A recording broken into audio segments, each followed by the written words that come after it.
RV குருஸ் நேயர்களுக்கு வணக்கம். நம்முடன் இன்று இணைந்திருப்பவர் ஊடக விவாதங்கள்ல அனல் தெரிக்கும்னா அங்க இவர் கண்டிப்பா இருப்பாரு. எந்த ஒரு கருத்தா இருந்தாலும் சிரித்து கொண்டே அழகாக பதில் சொல்வதில் சாமர்த்தியமானவர்.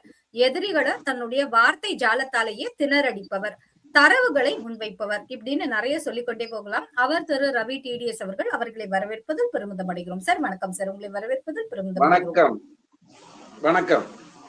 Yes sir. சார், உங்ககிட்ட நாங்க கேட்க விரும்புறது ரொம்ப முக்கியமான விஷயம் சார்.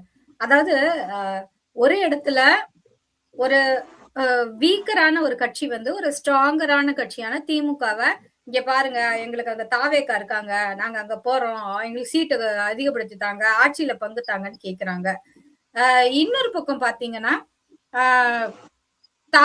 அதாவது என்டிஏ கூட்டணியில வந்து கட்சியில வந்து வரலாமா வேண்டாமான்னு ஒருங்கிணைந்த அதிமுகவாக இல்லாமல் சசிகலா அவர்கள் நேற்று தனியா ஒரு கட்சியை வந்து தொடங்கியிருக்காங்க. அதையும் நம்ம பார்க்க முடியுது. இன்னொரு பக்கம் கூட்டணிக்கு வாங்க வாங்கன்னு சொல்லி விஜய் வந்து ஓப்பனா ஸ்டேட்மெண்ட் கொடுத்து எல்லாரையும் கூப்பிடுறாரு. ஆனா இன்னும் ஒருவருமே அவர் எதிர்பார்த்த யாரும் அவருடன் சேர வரல. ஆனா இந்த நிலை மாறுமா? கடைசி நிமிட நேரத்தில் இந்த நிலை மாறுமா? இல்ல நீங்க திமுக ரொம்ப பலமான கட்சி, காங்கிரஸ் பலவீனமான கட்சிங்கிற துணையில நீங்க அந்த முதல் கேள்வி எடுத்து வைக்கிறீங்க. அது தவறு. இதுவரைக்கும் வாழ்க்கையில கூட்டணி இல்லாமல் தேர்தலை சந்திக்க திராணி இல்லாத, தெம்பு இல்லாத, வக்கு இல்லாத ஒரு கட்சி திமுக. கேட்டா என்ன சொல்லும்? எல்லாரையும் நாங்க அரவணைக்கிறோம்னு சொல்லும்.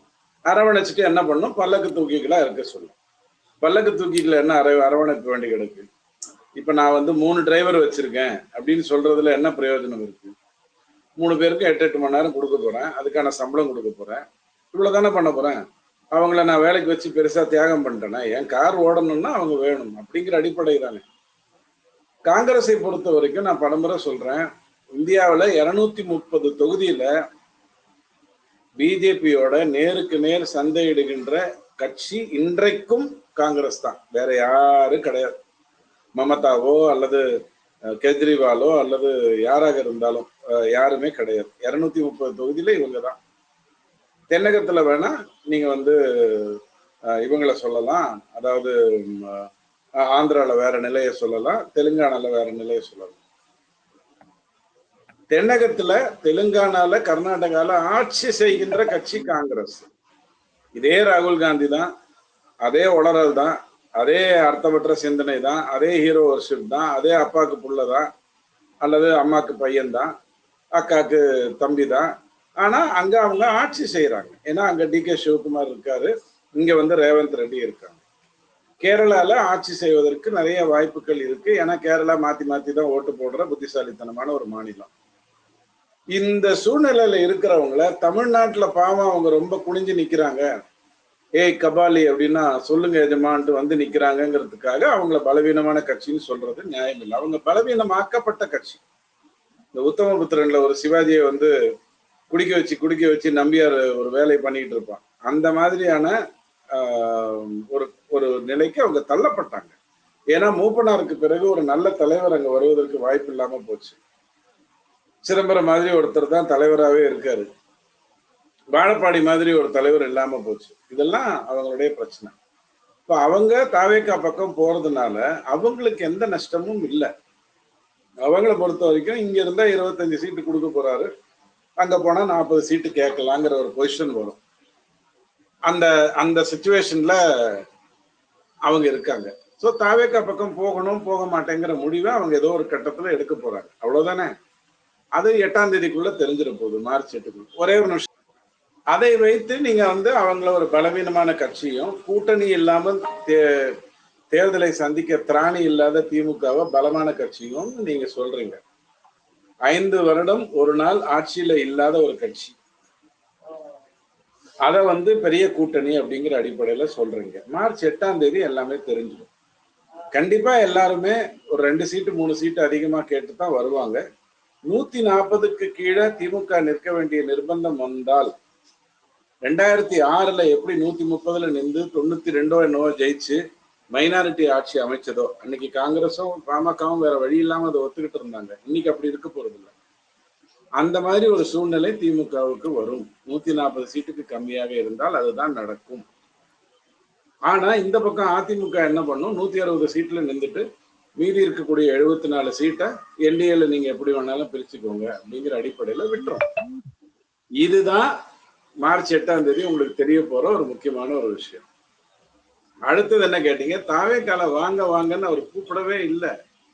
அவர் அப்படி வாங்க வாங்கன்னு கூப்பிட்டு செல்வ பெருந்தொகை தான் வந்து முதலமைச்சர், இவர் தான் வந்து திருமாவளவன் தான் நிதி அமைச்சர் அப்படின்னு சொல்றாரா? நான் தான் முதலமைச்சர், என்னுடைய கூட்டணிக்கு வாங்க, அதிகார பகிர்வு தர்றேன், அது நியாயமான ஒரு விஷயம் தானே அப்படின்னு அவர் சொல்றாரு. அவரை நம்பி போகக்கூடிய ஒரு திராணி இப்போதைக்கு இவங்களுக்கு எல்லாம் இல்லை. அதை விட முக்கியம், விஜய் கூட்டணி ஸ்ட்ராங் ஆயிடக்கூடாதுங்கிறதுல திமுக நிறைய வேலைகளை செய்யுது. காங்கிரஸ் கிட்ட மட்டும் அது 28 சீட்டை கொடுத்ததுன்னு வச்சுக்கோங்க, திமுக காலில் விழுந்துருச்சுன்னு நீங்க புரிந்து கொள்ளலாம். அவர் வந்து சொல்றாரு ஒரு இடத்துல, அதாவது இங்க நான் தான் கிங்கு, எனக்கு கீழே நீங்க வரலாம், உங்களுக்கு ஆட்சியில பங்கு உண்டு, அதிகாரத்துல பங்கு உண்டுன்னு சொல்றாரு. தொடர்ந்து அவர் பேசும்போது என்ன சொல்றாரு, நம்ம கூட்டணிக்கு சில பேர் வரலாம் இல்லையா, அவங்களுக்காக நம்ம இடம் ஒதுக்கணும் இல்லையா அப்படிங்கிற ரீதியில அவர் பேசுறாரு. நம்ம கிட்ட நிறைய பேர் பேசிட்டு இருக்காங்க அப்படிங்கிற தகவலையும் சொல்றாரு. ஒரு கட்டத்துல அதிமுகவையே எதிர்பார்த்தாரு அவரு, ஆனாலும் அதுக்காக அதிமுகவை ஒரு வார்த்தையும் பேசாம இருந்தாரு. என்றைக்கு அதிமுக என்டிஏல கன்ஃபார்ம்டோ அன்றிலிருந்து இருந்து அதிமுகவையும் எதிர்த்து பேசுகிறார். இல்ல இல்ல, நீங்க சொல்றதுல கடைசி வரை தவறு. ஏன்னா ஏப்ரல் 10ஆம் தேதி 2025லயே அதிமுக பிஜேபி கூட்டணிங்கிறது வந்துருச்சு. அதுக்கப்புறம் இது வரைக்கும் அவர் சந்திச்சது வந்து கிட்டத்தட்ட 8 இடத்துல அவர் பேசியிருக்காரு. 8 இடத்துல 3 இடத்துல தான் அதிமுகவை பற்றி பேசினாரு. ஒரு இடத்துல வந்து அடிமை அப்படிங்கிற வார்த்தையை இந்த டப்பா வேணுமா, அடிமை அப்படிங்கிற வார்த்தையை பயன்படுத்தினாரு. இன்னொரு இடத்துல வந்து இப்போ ரீசெண்டா பேசும்போது மற்றும் பலர் அப்படின்னு கிண்டல் பண்ணாரு. அதெல்லாம் நடந்தது, நான் இல்லைன்னு சொல்லல. அவர் அதிமுகவை விமர்சிக்காமல் இருந்ததுக்கு காரணம் நேர்மையா சொல்லணும்னா வேற, அது அரசியல் தந்திரம், நியாயமான தந்திரம். அதிமுக தொண்டர்கள் தனக்கு ஓட்டு போடுவாங்கன்னு போது அந்த அதிமுகவை இழிவுபடுத்திட்டு எப்படி நம்ம பண்றது? ஓபிஎஸ் சொல்ற மாதிரி எடப்பாடி ஒரு வேஸ்ட், அவர் ஒரு ஊழல்வாதி, ஆனா அவர் என்ன ஒன்றிணைத்துக்கொள்ளாங்க. தினகரன் சொல்லிட்டு இருந்தாரு, எடப்பாடி ஒரு துரோகி, ஆனால் அவர் என்ன ஒன்றிணைத்துக் கொள்ளணும். துரோகியோட எண்ணத்துக்கு ஒன்றிணைப்பு அல்லது ஊழல்வாதியோட என்ன ஒன்றிணைப்புன்னு நீங்க அங்க கேட்டிருக்க மாட்டீங்க. அதே மாதிரி இவர் வந்து விமர்சனங்களை வைக்காம இருந்ததுக்கு காரணம் அதிமுக தொண்டனுடைய வாக்கு உங்களுக்கு வேணுங்கிறதுக்காக வைக்காம இருந்தாரு. இப்ப அவர் என்ன பண்றாரு, அந்த தலைமையை விமர்சிக்கிறார். ஏன்னா இவர் முதலமைச்சர் ஆகிறதுக்கு எடப்பாடி வந்து 85ல இருந்து கொடியை பிடிச்சுக்கிட்டு டீ குடிச்சுக்கிட்டு மீட்டிங் போயிட்டு இருந்தாரு இல்லையே. அவருடைய எம்ஜிஆர் ஜெயலலிதா அப்படிங்கிறதுக்காக தான் வந்தாரு. சோ விஜய் கண்டிப்பா கூப்பிடுறாரு. அவர் வந்து நக்கல் அடிச்சு கூப்பிடல, நேர்மையா தான் கூப்பிடுறாரு. அதிகார பகிர்வு கொடுக்கிறேன்னு சொல்றது நியாயமான ஒரு விஷயம். எம்ஜிஆரும் அப்படித்தான் பண்ணாரு. ஆனா அதிகார பகிர்வு கொடுக்கல, கூட்டணியே அமைத்துக் கொண்டாரு. கூட்டணியை அமைச்சு கொண்டு அவருடைய ஆட்சியை அவர் செய்தார். ஸோ ஐ டோன்ட் திங்க் இது நீங்க கேட்ட 3 கேள்விக்கும் என்னுடைய பதில், திமுக வந்து காங்கிரஸ் கிட்ட பின்வாங்க போகிறது இன்னும் 2-3 நாள்ல அந்த சீட்டு பேரம் நடந்ததுன்னா தெரிஞ்சிடும். 25க்கு கம்மியா கொடுக்குறாங்களா மேல கொடுக்குறாங்களா. அப்ப தேமுதிக ஒரு சீட்டு கொடுக்கணும் இல்லையா? இல்ல தேமுதிக என்ன சொல்லலாம், உனக்கு ராஜ்யசபா கொடுத்துட்டல, அதோட மேட்டர் முடிஞ்சு இல்ல, போய் இருமுடி கட்டிட்டு ஐயப்பன் கோயிலுக்கு போ, இதோட முடிஞ்சு, சீட்டெல்லாம் எதுவும் கிடையாது அப்படிங்கிறதையும் பேசலாம். அதெல்லாம் ஒன்றும் ஏற்கனவே பேசி கூட இருந்திருக்கலாம், தெரியாது. மார்ச் 8ஆம் தேதி தெளிவா தெரியும். பல்லக்கு தூக்கிகள் ரெடியா இருக்காங்க. 2 பல்லக்கு தூக்கி எக்ஸ்ட்ராவா வந்திருக்காங்க. ஒரு பல்லக்கு தூக்கியா தேமுதிக வந்திருக்காங்க. இப்ப சண்டை வரும். இந்த அமைதி படத்துல சத்யராஜோடைய உடைய நான் தான் துவைப்பேன் அப்படின்னு சொன்ன மாதிரி பல்லக்கு தூக்கில நாங்க தான் முன்னாடி நிற்போம் அப்படின்னு காங்கிரஸ் சொல்லலாம். நீங்க எல்லாம் பின்னாடி போய் தூக்குங்க அப்படின்னு சொல்லலாம். அதுதான் நீங்க மார்ச் 8ஆம் தேதி பார்க்க போறீங்க. சார் நீங்களே பேசும்போது ஒரு வார்த்தை சொன்னீங்க சார், முன்னாடி இபிஎஸ் துரோகின்னு சொன்னவர் இன்று அதிமுக ஒன்றிணையணும், நான் என்டிஏ கூட்டணியில இருக்கேன்னு சொல்ற டிடிவி அவர்கள். ஆனா இப்போ பாத்தீங்கன்னா ஒன்றிணைய வேண்டியது காலத்தின் கட்டாயம் அப்படின்னு பார்க்கப்பட்டாலும் கூட அது கொஞ்சம் பிளவுபட்டிருக்கு. முன்னாடி என்டிஏல இருந்த பாமக இன்று தந்தை மகன்னு இருவேறு துருவங்களா இருக்காங்க. ஓபிஎஸ் கேட்க வேணா, அவரை வந்து அஇஅதிமுகல சேர்ப்பதற்கான முயற்சிகள் எதுவுமே கை கூடல அப்படிங்கிறதையும் நம்ம பாக்குறோம். அவர் நான் என்ன துரோகம் செஞ்சேன் சொல்லுங்கிறாரு. அவர் ஒரு பக்கம் முதலமைச்சரையும் பாக்குறாரு, அவர் ஒரு தனி ட்ராக்ல போறாரு. இன்றைக்கு நாம் பேசிக் கொண்டிருக்கும் நாள்ல தமிழ் மாநில காங்கிரஸ் தலைவர் திரு வாசன் அவர்கள் தன்னுடைய ஆதரவை தெரிவிச்சிருக்காங்க. இந்த கூட்டணி இப்படி இருக்கும்போது இந்த என்டிஏ என்றாவது ஒருங்கிணைக்கப்படுமா? எல்லா சக்திகளும் ஒன்று சேர்ந்து அந்த மாதிரி ஒருங்கிணைப்புக்கு ஏதாவது சாத்தியக்கூறுகள் ஆல்ரெடி இருக்கா? வந்துட்டாங்களே. இப்ப தொகுதி தொகுதி எத்தனைங்கிறது தான் உங்களுக்கு தெரியணும். 2019ல இல்லாம இருந்த டிடிவி, 2021ல இருந்த பாமக பிளஸ் வாசன், 2024ல என்டிஏ பக்கம் சார்ந்திருந்தவங்க எல்லாம் ஒன்றாக தான் இணைந்திருக்காங்க. இன்னும் புதிய மட்டும் 2024ல சசிகலா அவர்கள் அமைதியாக இருந்தாருங்கிறத நம்ம பாக்குறோம். இந்த இடத்துல வாலண்டியரா ஒரு கட்சி ஆரம்பிக்கிறாரு. அதனால ஏதாவது சமூகம் ரீதியான வாக்குகள் ஏதேனும் பிளவுபடுமா அமமுகவுக்கு? அது திமுகவுடைய கணக்கு என்னன்னா, முக்குளத்தோர் வாக்கு மொத்தமும் என்டிஏக்கு போயிடக்கூடாது. அத வந்து ஓபிஎஸ் வச்சு பிரிக்கணும்னு முடிவு பண்ணாங்க. அவரும் பாவம் 4-5 வாட்டி வந்து நேராவே பார்த்துட்டு போனாரு. ஆனா அவர் வந்து அதிமுக நான் கரைவேட்டி கட்டணும், இருந்தாலும் நான் திமுக போய் ஸ்டாலின் அப்பப்ப பார்த்துட்டு வருவேன், இருந்தாலும் சட்டசபையில வந்து உங்களுக்கு பக்கத்துல உட்கார வைப்பாங்க, ஆனா நீங்க வந்து கேள்வி கேட்க முடியாது, ஆனா நான் 3 முதல் அவரை விட்டுருங்க, அவர் பாவம், அவர் நல்ல மனுஷன், அவரை சுத்தி எதுவுமே சரியில்லை. அதாவது கோவில்ல வந்து நீங்க எங்க வேணாலும் நடுவுல நிக்கலாம், நவகிரகத்துக்கு நடுவுல நின்றீங்கன்னா என்ன ஆகும் உங்க நிலைமை? சனி இந்த பக்கம், ராகு அந்த பக்கம் அப்படின்ற மாதிரி அவர் நிலைமை ரொம்ப மோசமா இருக்கு. அவர் ஏதோ ஒரு விதத்துல நல்ல ஒரு பதவிக்கு நல்ல ஒரு அங்கீகாரத்துக்கு வந்தாருன்னா அது தப்பு இல்லைன்னு தான் நான் சொல்வேன். ஆனால் சசிகலாவை பொறுத்த வரைக்கும் இப்ப அவங்க கட்சியை ஆரம்பிக்கணுங்கிறது வந்து டிஆர் பாலு கொடுத்த அழுத்தமாக இருக்கலாம், திமுக இருந்து கொடுத்த அழுத்தமாக இருக்கலாம். 3 இன்சிடென்ட் நான் சொல்லியிருக்கேன் பலமுறை, இருந்தாலும் ஞாபகப்படுத்துறேன். சசிகலா அம்மா சிறையில இருந்து வரும்பொழுது ஸ்டாலின் ஐயா காலையில ஒரு கல்யாணத்துக்கு கலந்துக்கிட்டு கெட்டி சட்னி சாப்பிடாம அங்க நின்றுகிட்டு என்ன பேசிக்கிட்டு இருந்தாருன்னா, இப்போ ஒரு வண்டி பெங்களூர்ல இருந்து வருது அப்படின்னாரு. எதுக்கு சொன்னாரு? பெங்களூர்ல இருந்து வர்றது சசிகலா. ஸ்டாலினுக்கு என்ன நடந்தது? இங்க எடப்பாடி ஸ்ட்ராங்கா நின்றுட்டாரு. 11 பேரை வச்சு ஓபிஎஸ் கவுக்க நினைச்சும் ஒன்றும் பண்ண முடியல, 18 பேரை வச்சு தினகரன் ஐயா எடுத்த முயற்சியும் ஒன்றும் பண்ண முடியல. ஆனா வர்றாங்கன்னு ஒரு சொன்னாரா இல்லையா? சோ திமுக தான் என்ன பண்ணுது அப்படின்னு சொன்னா, சசிகலா அம்மாவை நீங்க கட்சியை ஓபன் பண்ணுங்க, என்டிஏக்குள்ள போங்க, அல்லது தனியா நில்லுங்க, வாக்குகளை பிரிங்க அப்படின்னு சொல்லியிருக்கு. பாமகலையும் அதே தான் பண்ணிச்சு, அப்பாக்கும் பையனுக்கும் சண்டை முட்டி விட பார்த்துச்சு. மதிமுகலையும் அதே தான் பண்ணிச்சு. துரை வைகோ கொஞ்சம் உஷாரா தப்பிச்சுட்டாரு. எல்லா இடத்துலயும் இதே வேலையை தான் பண்ணாங்க, எல்லா கட்சியும் உடைக்கிற வேலையை தான் பண்றாங்க. ஏன்னா அவங்களுக்கு திக்கு தெரியல, எப்படி ஜெயிக்க போறோம்னு தெரியல. இப்ப தோத்தா அடுத்த 11 வருடத்துக்கு திமுக காலி. அதோட ரொம்ப முக்கியம், 2029க்கு அப்புறம் ஒரே நாடு ஒரே தேர்தல் வந்துடும். ஒரே நாடு ஒரே தேர்தல் வந்ததுன்னா மாநில கட்சிகளை பொறுத்த வரைக்கும் அவங்க பெர்ஃபார்ம் கரெக்டா பண்ணலைன்னா அவங்க அடிபடுவாங்க. பட்நாயக் மாதிரி பெர்ஃபார்ம் பண்ணணும். அப்படி இருந்தாதான் தப்பிப்பாங்க. கெஜ்ரிவால் மாதிரியோ மமதா மாதிரியோ திமுக மாதிரியோ இருந்தா கண்டிப்பா கஷ்டப்படுவாங்க. அங்க வந்து அது காங்கிரஸ் வர்சஸ் பிஜேபின்னு மாறிடும். சோ இந்த முறை திமுக தோற்றால் அடுத்த 10-11 வருடத்திற்கு அவர்கள் ஜெயிப்பதற்கே சாத்தியம் இல்லை. சுக்காயை கட்சிக்கிட்டாலும் பிரயோஜனம் இல்லை. என்ன இந்த காட்சி ஊடகங்கள்லாம் வாங்கின கூலிக்கு கொஞ்ச நாள் பேசிக்கிட்டு இருக்கு. சார் நம்ம பாக்குறோம், திமுக வரும்போது என்ன லட்சம் கோடி கடன் இருந்தது. இன்று 5 வருடம் 4.25 வருடம் முடியும் தருவாயில் என்ன லட்சம் கோடி கடன் இருக்கு. எந்த மாதிரியான ஒரு பொருளாதார குழு அமைச்சாங்க, அந்த பொருளாதார குழு எப்படி சிறப்பா செயல்பட்டு இருக்காங்க, இது எல்லாமே நமக்கு நல்லா தெரியும். அப்படி இருக்கும்போது எந்த கட்சி ஆட்சிக்கு வந்தாலும் அவங்களுக்கு கொஞ்சம் சிரமமான காலமாகத்தான் இருக்கும் ஆரம்பிக்கும் போது. அப்படி இருக்கும்போது நான் கண்டிப்பா 10,000 தரேன் அப்படிங்கிற அந்த ஒரு வாக்குறுதி, அது வந்து உதவித்தொகையா இருக்கலாம், இல்ல கருணை தொகையா இருக்கலாம். ஆனா 10,000 என்ற வாக்குறுதி எந்த அளவுக்கு சாத்தியப்படும்? காரு தரேன், பைக்கு தரேன்னு சொன்னவரை நம்ம விமர்சிக்கிறோம். 10,000 தரேன்னு சொன்னவரை ஏன் விமர்சிக்கிறது கிடையாது? 10,000 சாத்தியப்படுமா? இல்ல 2 கேள்வி கேட்டிருக்கீங்க. முதல்ல 50,000 கோடி கடன் இருந்தது, அதை விமர்சிச்சுட்டு ஒரு ஆட்சி வந்தது, 1 லட்சம் கோடி கடனா மாறிச்சு. அதை விமர்சிச்சுட்டு ஒரு ஆட்சி வந்தது, 2 லட்சம் கோடி கடனா மாறிச்சு. அதை விமர்சிச்சுட்டு ஆட்சி எதிராக ஓட்டு போட முடியல, ஜெயலலிதாவே கண்டினியூ பண்ணாங்க, 4.25 லட்சம் கோடியா மாறிச்சு. இது 100 ரூபாய்க்கு 4.5% வரைக்கும் நீங்க கடன் வாங்கலாம் அப்படின்னு ஒரு கோடு போட்டிருந்தாங்கன்னு வச்சுக்கோங்க. 4% வாங்கலாம், 4.5% வாங்கலாம்னா அவங்க வாங்கிட்டாங்க.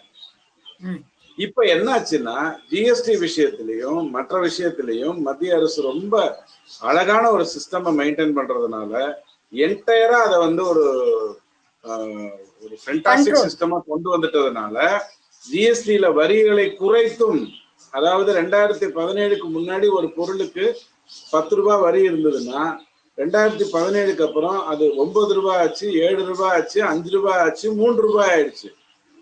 அப்படிங்கறத தான் நீங்க பாக்குறீங்க. இப்ப 2 தட்டு குறைத்தும் 100 வந்து 200 ஆகுது. எது 200 ஆகுது?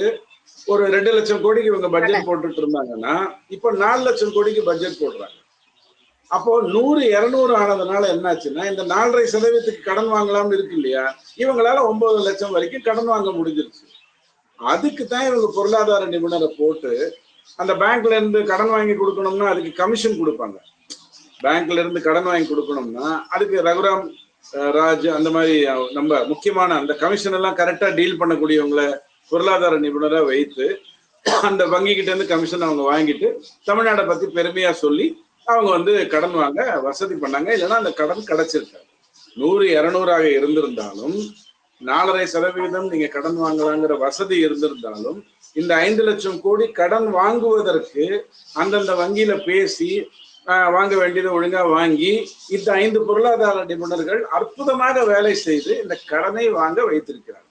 ஆனா 100 200 ஆனதுக்கு காரணம் மோடி, சென்ட்ரல் கவர்மெண்ட், அதனுடைய சிஸ்டம் ஏமாத்த முடியும். இன்னைக்கும் 100 ரூபாய் நீங்க வரி கட்டுறீங்கன்னா 60 ரூபாய் தான் மத்திய அரசுக்கு போகுது. முன்னாடி எல்லாம் 10 ரூபாய் போயிட்டு இருந்தது. ஜிஎஸ்டிக்கு முன்னாடி நீங்க 100 ரூபாய் வரி கட்டுறீங்க, தேங்காய் எண்ணெய் வாங்குறீங்க, விளக்கெண்ணெய் வாங்குறீங்க, கார்ன்ஃபிளாக்ஸ் வாங்குறீங்க, எதை வாங்கினாலும் வரி கொடுத்துட்டு இருந்தீங்க இல்லையா.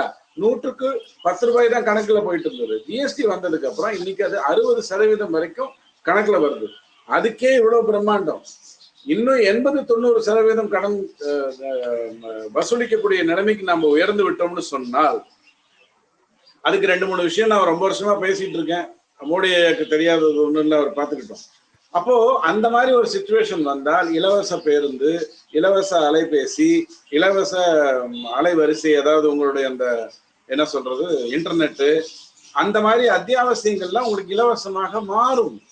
அது இவ்வளவு நாளா மாற்ற முடியாம இருந்ததுக்கு காரணம் கொஞ்சம் கூட நியாயம் நீதி இல்லாம ஆட்சி செய்துட்டு இருந்த, நான் தான் ஆட்சியில இருப்பேன் எல்லாரையும் கவுத்துருவேன்னு சொல்லி இந்திரா காந்தி பண்ண டான்ஸும் அதற்கு பிறகு மற்றவங்க பண்ண டான்ஸ்லயுமா ஒரு பிரதமர், வெளி பிரதமர் வரவிடாம பண்ணி நாட்டுல வணிகர்கள் கொழுத்த லாபம், நல்ல கொழுத்த லாபம் உங்ககிட்ட இருந்து வரியும் வாங்கிக்கிறோம். அதனாலதான் நீங்க உங்களுக்கு ஞாபகம் இருக்கும் 2017க்கு முன்னாடி நீங்க அண்ணாச்சி கடையிலயோ அல்லது பெரிய இதுலயோ போனீங்கன்னா டாக்ஸுங்கிறத உங்களுக்கு சொல்லியிருக்க மாட்டான்.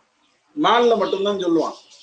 மற்ற இடத்துல டாக்ஸ் 130 ரூபாய்ங்க, 120 ரூபாய்ங்க அப்படிங்கிற மாதிரி சொல்லுவான். நாம என்ன நினைக்கிறோம், ஓகே லேபிள்ல வந்து 150 ரூபாய் போட்டிருக்கு, அண்ணாச்சி நமக்கு 130 ரூபாயில கொடுத்துருக்காருங்க. அப்படி கிடையாது. 150ல அவருக்கு 35% லாபம் வச்சுதான் அந்த 150 போடுறான் அந்த பிராண்டு. அந்த 35ல 15 கழிச்சுட்டு உங்ககிட்ட கொடுக்குறாரு. ஏன்னா பக்கத்துல இருக்கிற அண்ணாச்சி நாசமா போகணும். அப்போ உங்களுக்கு கொடுத்து நீங்க அந்த டாக்ஸுங்கிற ஒரு வார்த்தையே உங்களுக்கு புரியாத அளவுக்கு வச்சிருந்தது இன்னைக்கு வருது. ஸோ அவங்க கடன் வாங்கினது இயல்பான ஒரு விஷயம். என்ன வாங்கின கடன்ல கேபிட்டல் எக்ஸ்பெண்டிச்சர் பண்ணியிருந்தாங்கன்னா நல்லா இருந்திருக்கும். அதை அவங்க பண்ணல, கடனை அடைச்சாங்க. 73,000 கோடிக்கு மேல வெறும் அந்த 1000 ரூபாய் கொடுத்தேன், அப்பாவுக்கு கொடுத்தேன், மாணவிக்கு கொடுத்தேன், மனைவிக்கு கொடுத்தேன் அப்படின்னு கதை விட்டுக்கிட்டு அந்த வேலையை பண்ணிட்டு இருந்தாங்க. இன்னொன்னு நான் சொல்றேன், ஒரு பஸ் ஓடுதுன்னா அது இலவசமா போறதுனால உங்களுக்கு நஷ்டம் வரும்னு நீங்க நினைக்கிறீங்க. கிடையாது. பஸ் போனாலே 4 பேர் உட்காந்து போனாலே ஒரு நஷ்டம் வரும். அதுல 400 பேர் போறாங்க, ஆனா டிக்கெட் வாங்குறது இல்லை. டிக்கெட் வாங்குறது இல்லை அப்படின்னும் போது அந்த வருமானம் தான் உங்களுக்கு நஷ்டமா போகுது. அந்த வருமானம் எவ்வளவு பெருசு. இவங்க நஷ்டத்துல தானே ஓட்டிட்டு இருந்தாங்க. டிக்கெட் வாங்கிட்டு இருந்த வரைக்கும் 2021 வரைக்கும் பல்லவன் டிரான்ஸ்போர்ட்டோ அல்லது தமிழ்நாடு போக்குவரத்து கழகமோ லாபத்திலே ஓடிட்டு இருந்தது. ரயில்வேவோட நஷ்டமா இருந்தது. இந்திய ரயில்வேவை விட இவங்க ஒரு மாநிலத்துல ஓட்டிட்டு இருந்த பஸ் நஷ்டத்துல ஓடிட்டு இருந்தது. பிரைவேட் நிறைய விட்டுட்டு எல்லா வேலையும் பண்ணிட்டு இருந்தாங்க. இன்னைக்கு எடப்பாடி ஐயா நான் ஆண்களுக்கு இலவசம்னு சொல்றாரு பாருங்க, அதுதான் உண்மையான இலவசம். ஏன்னா பெண்களுக்கு கொடுத்த இலவசங்கிறது ஆண்கிட்ட இருந்து மின்கட்டண உயர்வு, சொத்து உயர்வு, பால் உயர்வு, மண்ணாங்கட்டி உயர்வுன்னு வாங்கி கொடுத்தது. புருஷங்கிட்ட இருந்து வாங்கி பொண்டாட்டிட்டு கொடுத்தது. ஆனால் இப்போ கொடுக்கறதுங்கிறது தான் உண்மையான இலவசம். இப்ப நாங்க கேட்ட 2வது கேள்விக்கு வந்துடுறோம்.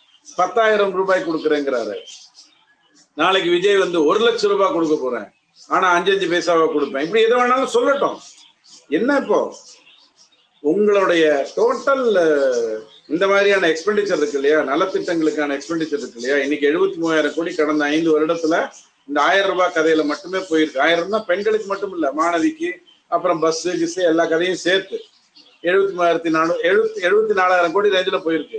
இப்ப எடப்பாடி கொடுத்த ஸ்கீம்ல 1.5 லட்சம் கோடி போகும். ஆனால் கனிம வளத்துல ஒரு 60,000 கோடி கணக்குல வராம ஏமாத்திக்கிட்டு இருக்க திமுகவும் ராயபுரமும் அங்க இருக்கக்கூடிய எம்எல்ஏவும் நம்ம சபாநாயகரும் அது சார்ந்த ஒரு மதமும் அது கையில வரும், அது கட்டுப்பாடுக்குள்ள வரும் அப்படின்னு நான் நம்புறேன். மணல்ல கிட்டத்தட்ட 6,000 கோடி வரும் அப்படின்னு நான் நம்புறேன். சாராயத்துல 22,000 கோடி, அதாவது 150 பாட்டிலுக்கு 100 பாட்டில் கணக்கு கொடுக்குறாங்க இல்லையா, அது நேர்மையாக வரும்னு நான் நம்புறேன். அப்படி வந்ததுன்னா 1 லட்சம் கோடி நமக்கு பட்ஜெட்ல அதிகமாகும். இன்னைக்கு 3.5 லட்சம் பட்ஜெட் போடுறாங்கன்னா அடுத்த வருடத்துல இருந்து 4.5 லட்சத்துக்கு போடுவாங்க, 4.5 லட்சம் கோடிக்கு போடுவாங்க. அப்போ உங்களுக்கு இந்த 75,000 கோடி இருக்கு இல்லையா, இது தவறா தெரியாது. ஏன்னா அடுத்தடுத்து வரக்கூடிய வருடங்கள்ல உங்களுக்கு எக்ஸஸ் கலெக்ஷன் வர ஆரம்பிச்சு. சார், இறுதியாக ஒரே ஒரு கேள்வி சார்.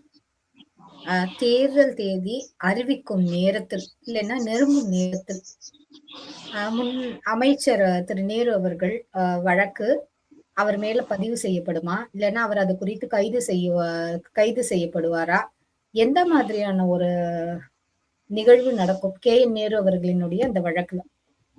பாருங்க, தேர்தலுக்காக அது நடக்கணும்னு நினைக்கிறதே நீங்க பிஜேபி உள்நோக்கத்தோட நேருங்கிற ஒரு அப்பாவியே, அவர் பாவம் ஏதோ தோசமா வித்துட்டு இருந்தாரு, 40 ரூபாய்க்கு பாக்கெட் போட்டு வித்துட்டு இருக்கிறாருன்ற மாதிரி நீங்க சொல்றீங்க. இல்ல சார், அப்படி சொல்லல. இந்த வழக்கை பதிவு செய்யணும்னு இடி எல்லாம் சொல்லி எவ்வளவு நாட்கள் ஆச்சு, எவ்வளவு மெசேஜ் கொடுத்தாச்சு, நாங்க ஒரு டீம் அமைச்சு பேசுறோம்னு சொல்றாங்க. ஆனாலும் அதை ஏன் வழக்கு பதிவு செய்யல, ஏன் எஃப்ஐஆர் போடலங்கிறது தான் இந்த கேள்வி. இனிமேவா செய்ய போறாங்க? தேர்தல் நேரம் நெருங்கும் போது செய்ய வேண்டியது கட்டாயமாகதான் கேக்குறேன் உங்களுக்கு. நீங்க ஸ்டாலின் ஐயா கிட்ட போய் தூக்கு போட்டுக்கிறீங்களா இல்ல மாத்திரை சாப்பிடுறீங்களா அப்படின்னு கேட்டா அவர் என்ன பண்ணுவார்? வாய மூட்டு தான் உட்காந்துருப்பாரு. குறுநில மன்னர்ல முக்கியமான மன்னர் நேரு, கையும் களவுமா பிடிச்சிட்டீங்க. இப்ப அவர் மாட்டினா உள்ள போய் உட்கார வேண்டியதுதான். திருச்சி அதை சுத்தி இருக்கக்கூடிய கிட்டத்தட்ட ஒரு 4 மாவட்டங்கள் ஊத்தி மூடிக்கும். அப்போ ஒரு கதி கலங்கிறதுங்கிறது எதர்த்தம் தானே. ஒரு முதலமைச்சரா இருந்து நேருவை காப்பாற்ற முடியலன்னா அப்புறம் அவர் எதுக்கு முதலமைச்சரா இருக்கணும்? அதனால அவர் ட்ரை பண்ணார். அவருக்கு நல்லா தெரியும், இந்த குற்றப்பத்திரிகை தாக்கல் பண்ணலன்னாலும் நீதிமன்றம் தலையீடு வரும், நீதிமன்ற தலையீடு வந்தா இடி உள்ள வரும், அரெஸ்ட் பண்ணுங்கிறது நல்லா தெரியும், மாற்று கருத்தே இல்லை. இப்ப என்ன ஆகும் அப்படின்னு சொன்னா, செந்தில் பாலாஜி, நேரு, ஜெகத் ரட்சகன் தப்பிச்சிருவாரு, பொன்முடி ஏறத்தாழ தப்பிச்சு வந்துட்டாரு, இந்த அனிதா ராதாகிருஷ்ணன், இந்த மாதிரி நிறைய பேர் இருக்காங்க இல்லையா, இவங்க எல்லாரும் உள்ள போக வேண்டியவங்க, எல்லாரும் பட்டவர்த்தமா தப்பு பண்ணிட்டு இருக்கிறவங்க. சோ இது நடக்கும். ஆனால் அதற்கும் தேர்தலுக்கும் சம்பந்தப்படுத்த வேண்டாம். ஏன்னா நம்ம நீதிமன்றம் நம்ம கையில இல்ல, அது யாரை விடும்னு எப்படி தெரியும்? பொன்முடி எதுக்காக விட்டது? தண்டனை கொடுத்து உள்ள அனுப்பிட்டு காரணம் காட்டி விட்டது சார். உடல்நிலை காரணம் காட்டினார் அவரு. இல்லைங்க, அதாவது தண்டனையே உடல்நிலை காரணம் காட்டி விட்டுறதா இருந்ததுன்னா அப்ப 70 வயசுக்கு மேல யாருக்குமே குற்றப்பத்திரிகையை போடாம விட்டுறலாம். இல்லைன்னா அந்த காலம் மாதிரி அவருடைய பையனை கொண்டு போய் விட்டுறலாம். நீதிமன்றத்தை சிட்டிங் ஒன்றும் பண்ண முடியாது. 78 வருட இந்தியாவில் நீதிமன்றம் நேர்மையா தான் இருக்குது. ஆனால் 15 அரசியல்வாதிகளை தான் அரெஸ்ட் பண்ணிருக்கு. 15 அரசியல்வாதிகள் தான். நீங்க வேணா கிராமத்துல போய் சர்வே பண்ணுங்க, ஊழல் செய்வது யாருன்னு கேளுங்க, அரசியல்வாதியா அதிகாரியான்னு கேட்டு பாருங்க. ஈஸியா அரசியல்வாதின்றவான். ஆனா நீதிமன்றம் 15 பேரை தான் அரெஸ்ட் பண்ணிருக்கு, 15 பேருக்கு தான் தண்டனை கொடுத்துருக்கு. ஸோ இது எல்லாம் நடக்கும், எக்ஸ்போஸ் ஆவாங்க. நான் ஒன்னு கேட்கிறேன், ஒரு பாமரனுக்கு ஜெகத் ரட்சகன் ஐயா எதுக்கு ஐயா 900 கோடி பெனால்டி கட்டினாரு அப்படின்னு கேட்டா அவனுக்கு புரியாதா? பல் ஆஸ்பத்திரியில பெணவரை எதுக்குங்க வச்சாரு புரியாதா? பெணவரையில பணத்தை எதுக்குங்க ஒழிச்சு வச்சாரு புரியாதா? இது ஒரு நீதிமன்றம் தீர்ப்பு கொடுத்து தண்டனை கொடுத்தாதான் அவனுக்கு புரியுமா? அவனுக்கு தெரியுமே, அவனுக்கு தெரிய வச்சாச்சு. இதுக்கப்புறமும் நீ போய் தப்பு பண்றதா இருந்தா, திமுக ஓட்டு போடுறதா இருந்தா போட்டு தொலை, என்ன பண்றது?